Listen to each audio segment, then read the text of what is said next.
নমস্কার বন্ধুরা, আপনাদের যদি ই-শ্রম কার্ড থাকে তাহলে কিন্তু আপনি ৩,০০০ টাকা করে পাবেন। প্রধানমন্ত্রী নরেন্দ্র মোদীর এই প্রকল্পের শ্রমিকরা বিভিন্ন সুবিধা যেমন পেনশন এবং দুর্ঘটনা বীমার সুযোগ পাবেন। কোটি শ্রমিক ইতিমধ্যে এই প্রকল্পে নিবন্ধিত হয়েছে। এই নিবন্ধে আমরা বিস্তারিত আজকের এই ভিডিওর মাধ্যমে আলোচনা করব কিভাবে ই-শ্রম কার্ডের জন্য আবেদন করবেন এবং এটার সুবিধাগুলো কি কি আছে। আমরা ভিডিও শেষে কিন্তু দেখিয়ে দেবো যে এই ই-শ্রম কার্ডটা যদি আপনি আবেদন করে না থাকেন কিভাবে আবেদন করতে পারবেন এবং এখান থেকে আপনি কিভাবে খুব সহজেই ৩,০০০ টাকা করে পেতে পারবেন। প্রথমে আমরা এখানে জানবো যে ই-শ্রম কার্ডের ধারণা এটা কি এবং এটা আমরা কেন বা ইউজ করব। ই-শ্রম কার্ড হলো একটি জাতীয় ডেটাবেসের অংশ যা শ্রম মন্ত্রণালয়ের পরিচালিত করে। এই কার্ড মূলত দেশের অসংগঠিত শ্রমিকদের জন্য তৈরি করা হয়েছে, যাদের নির্দিষ্ট আয়ের উৎস নেই বা যারা ছোটোখাটো কাজ করেন। কার্ডধারীরা দুর্ঘটনা হলে আর্থিক সহায়তা পাবেন এবং ভবিষ্যতে মাসিক পেনশনের সুবিধাও ভোগ করতে পারবেন। এটার মূল উদ্দেশ্য কি? শ্রমিকদের আর্থিক এবং সামাজিক সুরক্ষা প্রদান করা, সরকারের বিভিন্ন কল্যাণমূলক প্রকল্পে সহজে অ্যাক্সেস নিশ্চিত করা, একক পরিচয়পত্রের মাধ্যমে বিভিন্ন সুবিধা ভোগের সুযোগ। ই-শ্রম কার্ডের সুবিধা কী আছে এবং এটি কেন গুরুত্বপূর্ণ? আপনি যদি ই-শ্রম কার্ড করে থাকেন তাহলে আপনি কিন্তু এখানে বিশেষ কিছু সুবিধা পেয়ে যাবেন। চলুন সুবিধাগুলো জেনে নেওয়া যাক।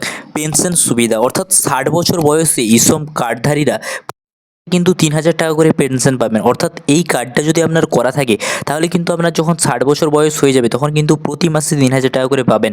দুর্ঘটনা বীমা এবং ক্ষতিপূরণ, অর্থাৎ দুর্ঘটনায় মৃত্যু হলে পরিবারে ২,০০,০০০ টাকা কিন্তু ক্ষতিপূরণ পাবে এই কার্ড থেকে। আংশিক অঙ্গহানির জন্য ১,০০,০০০ টাকা আর্থিক সহায়তা দেবে। বাড়ি নির্মাণের সহায়তা, অর্থাৎ গৃহহীন শ্রমিকের বাড়ি তৈরির জন্য আর্থিক সহায়তা প্রদান করা হবে। গর্ভবতী মায়েদের সাহায্য, গর্ভাবস্থায় কাজের করতে অক্ষম নারীরা আর্থিক সহায়তা পাবেন। শিক্ষায় সহায়তা, কার্ডধারীরা সন্তানদের পড়াশোনার জন্য বৃত্তি বা আর্থিক সাহায্যও কিন্তু দেওয়া হবে এই কার্ড থেকে। ই-শ্রম কার্ডের জন্য যোগ্যতার মাপকাঠি, অর্থাৎ ই-শ্রম কার্ড পেতে হলে কিছু নির্দিষ্ট যোগ্যতার শর্ত পূরণ করতে হবে। কি কি যোগ্যতা থাকতে হবে এই কার্ড করার জন্য তাহলে আমরা জেনে নিই। প্রথমে থাকতে হবে আপনার বয়স সীমানা ১৬ থেকে ৫৯ বছরের মধ্যে কিন্তু আপনার বয়স হতে হবে। আয়ের নির্দিষ্ট উৎস না থাকা, অর্থাৎ যারা আয়ের স্থায়ী কোনো উৎস পান না শুধুমাত্র তারাই এই কার্ডের জন্য আবেদন করতে পারবেন। আয়করদাতাদের অযোগ্যতা, যারা আয়কর দেন তারা এই প্রকল্পের সুবিধা নিতে পারবেন না। ইপিএফও ও ইএসআইসি সদস্যের অযোগ্যতা, এই প্রকল্পে সুবিধা পেতে হলে আবেদনকারীকে ইপিএফও বা ইএসআইসি এর সদস্য হতে পারবেন না। অর্থাৎ আপনারা যদি কোথাও কাজ করেন সেইখান থেকে যদি আপনারা কোনো ইপিএফও পান বা পিএফ পান তাহলে কিন্তু আপনারা এই কার্ডের জন্য অ্যাপ্লাই করতে পারবেন না, বা অ্যাপ্লাই করলেও কিন্তু এখানে আপনি টাকা পাবেন না। ই-শ্রম কার্ডের জন্য আবেদন করতে আপনার কী কী ডকুমেন্ট বা কী কী কাগজপত্র লাগবে না? আধার কার্ড, প্যান কার্ড, পাসপোর্ট সাইজের ছবি, ব্যাঙ্ক অ্যাকাউন্টের বিবরণ, আধার লিঙ্ক করা মোবাইল নম্বর, অর্থাৎ যেই মোবাইল নম্বরটা আপনার আধার কার্ডের সঙ্গে লিঙ্ক করা আছে সেই মোবাইল নম্বরটাই কিন্তু প্রয়োজন। এই নথিগুলো ছাড়াও আবেদন প্রক্রিয়া সম্পন্ন করা সম্ভব নয়। অর্থাৎ এই যে ডকুমেন্টগুলো বললাম এই ডকুমেন্টগুলো কিন্তু মাস্ট আপনার দিতেই হবে। সহজেই ই-শ্রম কার্ডে কীভাবে আপনি আবেদন করতে পারবেন, অর্থাৎ এই ই-শ্রম কার্ড কিন্তু আপনি সহজেই বাড়িতে বসে আবেদন করতে পারবেন মোবাইল ফোন বা আপনার ল্যাপটপ ডেস্কটপের মাধ্যমে, বা আপনার বাড়ির আশেপাশে যদি কোনো সাইবার ক্যাফে থাকে তাহলে কিন্তু সেই সাইবার ক্যাফেতে যেও কিন্তু আপনি আবেদনটা করতে পারবেন।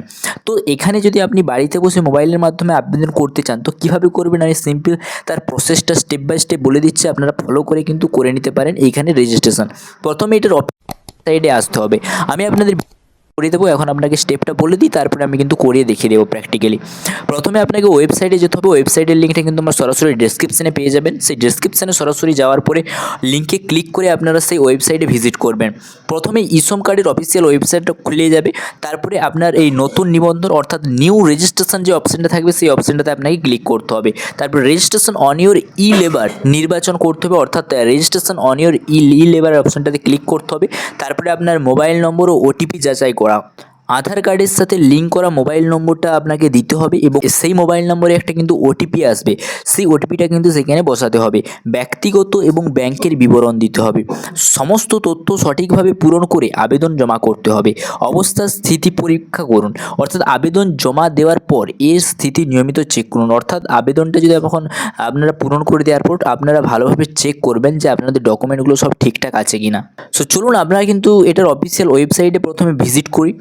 তো দেখতে পাচ্ছেন আপনাদের কাছে এইরকম একটা কিন্তু পেজ প্রথমে চলে আসবে। উপরে যেখানে লেখাই আছে সেলফ রেজিস্ট্রেশন এবং এখানে লেখা আছে এন্টার মোবাইল নম্বর, অর্থাৎ পাশে ব্যাকেটের মধ্যে লেখা আছে আধার লিঙ্ক মোবাইল নম্বর প্রিফার্ড, অর্থাৎ আপনার যেই মোবাইল নম্বরটা আধার কার্ডের সঙ্গে লিঙ্ক করা আছে সেটাই কিন্তু এখানে দিতে হবে। তো সিম্পলি আমরা এখানে আমার মোবাইল নম্বরটা বসিয়ে দিলাম এবং এখানে পাশে যে ক্যাপচা কোডটা আছে দেখতে পাচ্ছেন, এই ক্যাপচা কোডটা কিন্তু দেখে দেখে আপনাকে এই ঘরটায় কিন্তু বসাতে হবে। তো সিম্পলি যেই ক্যাপচা কোডটা লেখা আছে আমি এই ক্যাপচা কোডটা দেখে দেখে কিন্তু আমি আমার এই ঘরটায় বসিয়ে দিচ্ছি। আর দেখতে পাচ্ছেন এইগুলো কিন্তু দেওয়া আছে এবং এখানে আরও দুটো অপশন আছে, are you an active member of employee provident fund organisation EPFO, অর্থাৎ আমরা ভিডিওতে দেখেই আসছি যদি আপনাদের ইপিএফও থাকে বা ইএসআইসি থাকে তাহলে কিন্তু আপনারা এখানে আবেদন করতে পারবেন না, এটা যোগ্য নন। তাহলে আমাদের কিন্তু যেহেতু নাই সেহেতু আমরা কিন্তু দুটো অপশানে এখানে নো অপশানে ক্লিক করব।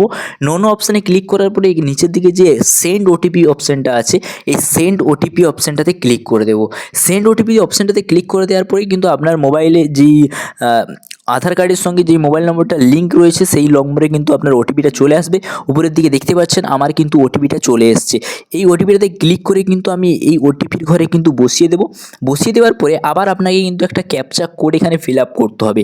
এই ক্যাপচা কোডটা ফিল আপ করে কিন্তু আপনাকে এখানে সাবমিট করে দিতে হবে। সো দেখতে পাচ্ছেন আমি আমার এই ক্যাপচা কোডটা ফিল আপ করার পরে আবার কিন্তু আমি সাবমিট অপশানটাতে ক্লিক করে দেবো। সাবমিট অপশানটাতে ক্লিক করে দেওয়ার পরে এখানে আপনাদের কেওয়াইসি আধার কেওয়াইসি করতে বলছে, যে এইখানে আপনার রেজিস্ট্রেশন ইউজিং আধার নম্বর বা ভার্চুয়াল আইডি নম্বর, অর্থাৎ এখানে প্রথমে আপনাকে আধার কার্ডের নম্বর দিতে হবে, তারপরে এখানে আপনি ফিঙ্গারপ্রিন্ট দিতে চান না ওটিপি দিয়ে এখানে আসতে চান সেটা কিন্তু দিতে হবে। সেম আবার কিন্তু এখানে আপনাকে এই ক্যাপচা কোডটা দেখে দেখে এই পাশের এই ঘরটায় বসাতে হবে। বসানোর পরে আই এগ্রি অপশানটাতে ক্লিক করে তারপরে সাবমিট বলে অপশানটা আসবে, সাবমিট অপশানটাতে ক্লিক করে দেবেন।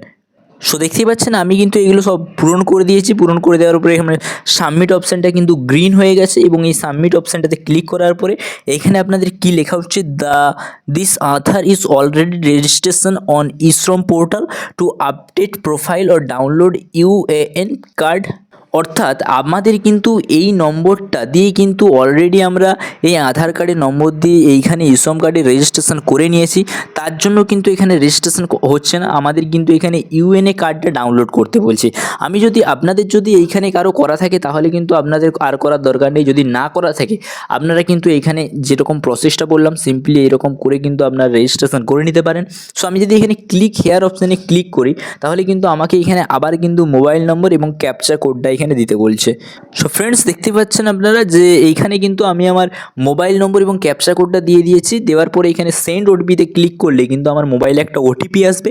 ওটিপি আসার পরে ওটিপিটা কিন্তু এখানে বসানোর পরে এখানে আমার ক্যাপচার কোডটা আবার দিয়ে কিন্তু সাবমিট করলে ওটা সাবমিট করার পরে আমাদের কাছে এরকম আবার একটা অপশান আসছে যে এখানে কিন্তু লগ ইন ইউজিং আধার, আপনাকে কিন্তু এখানে লগ ইন করতে হবে আপনার আধার কার্ড ওটিপি যেরকম এখানে এটা আছে সেটা দিয়ে লগ ইন করার পরে বায়োমেট্রিক অপশানে ক্লিক করলে কিন্তু আপনার বেরিয়ে যাবে। এই প্রসেসটা অনেকটা লং হয়ে যাচ্ছে তাই আমি আর কিন্তু আপনাদেরকে এটা করে দেখাচ্ছি না। আপনারা আশা করি বুঝতে পেরেছেন এইখানে কিভাবে আপনারা ইশ্রম কার্ডে রেজিস্ট্রেশন করবেন, কিভাবে অ্যাপ্লাই করতে পারবেন খুব সহজে এবং এটার সুবিধা কী কী ডকুমেন্ট চাই অ্যাপ্লাই করার জন্য সমস্ত কিন্তু এই ভিডিওর মাধ্যমে ডিটেলসে আলোচনা করলাম। যদি ভালো লেগে থাকে অবশ্যই একটা লাইক করবেন এবং বন্ধুদের সাথে শেয়ার করবেন। Thanks for watching. প্লিজ জয় হিন্দ।